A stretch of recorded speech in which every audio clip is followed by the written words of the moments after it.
Hello বন্ধুরা, আমি বারুজ্জে দিদি সুস্মিতা ব্যানার্জি চলে এসেছি আজকে একটা রান্নার রেসিপি নিয়ে।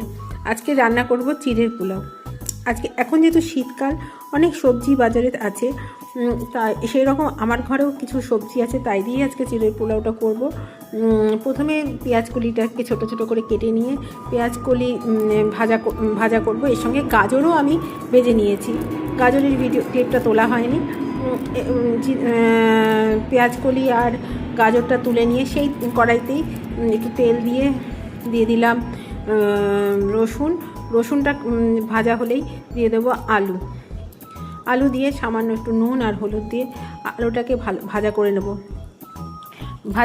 একটু ভাজা হলেই ওর মধ্যে দিয়ে দেবো পেঁয়াজ দিয়ে চিড়েটাকে আলুটাকে ভালো করে ভেজে এইবারে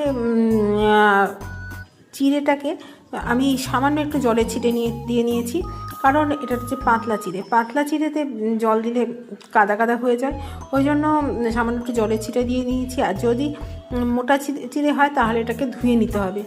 আর আমার কাছে যেহেতু ছিল না বাদাম, তাই আমি বাদাম দিইনি, ঘরে কিশমিশ ছিল, আমি কিশমিশটা দিয়ে নিয়েছি। দেখো না, কড়াইটাও আবার আমার মতো মাঝে মাঝে একটু ঘুরে নিচ্ছে। আমি যেমন সবসময় একটু ঘুরু করতে ভালোবাসি, আর কড়াইটাও ওরকম ঘুরে যাচ্ছে। এবার চিড়েটাকে দিয়ে কড়াইতে ভালো করে মিশিয়ে নেব।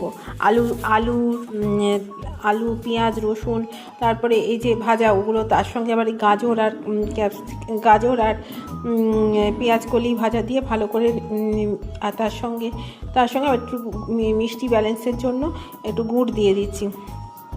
আমি তো রান্নায় গুড় ইউজ করি, সেই জন্য একটু গুড় দিয়ে ভালো করে নেড়ে চেড়ে নামিয়ে নেব। তাহলে আমার তৈরি চিড়ের পোলাও।